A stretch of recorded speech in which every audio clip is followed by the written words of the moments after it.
நம்ம ஊர் சுயமரியாதை ஊர். நாம் எல்லாரையும் மதிப்போம், ஆனால் சுயமரியாதையை மட்டும் யாருக்காகவும் எதுக்காகவும் விட்டு கொடுக்க மாட்டோம். நாம் எல்லா மொழிகளையும் மதிப்போம், அதில் மாற்றுக்கிறதே கிடையாது. தனிப்பட்ட முறையில் யார் வேணாலும் எந்த ஸ்கூலில் வேணாலும் படிக்கலாங்க.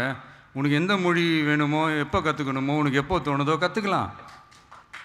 அதெல்லாம் அவங்கவுங்களோட தனிப்பட்ட ஒரு உரிமை. ஆனால் கூட்டாட்சி தத்துவத்தை மீறி மாநில தன்னாட்சி உரிமைக்கு எதிராக ஒரு மாநில அரசின் மொழி கொள்கையை, கல்வி கொள்கையை கேள்விக்குறியாக்கி வேறு ஒரு மொழியை வலுக்கட்டாயமாக திணிச்சா, அதுவும் அரசியல் ரீதியாக திணிச்சா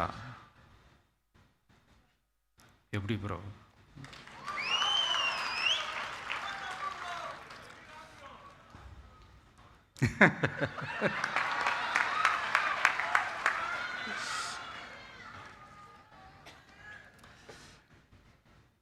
அதனால் நம்மளுடைய தமிழக வெற்றி கழகம் சார்பாக நாமளும் இந்த பொய் பிரச்சாரங்களை எல்லாம் புறந்தள்ளிவிட்டு இதை நாங்கள் உறுதியாக எதிர்ப்போம்.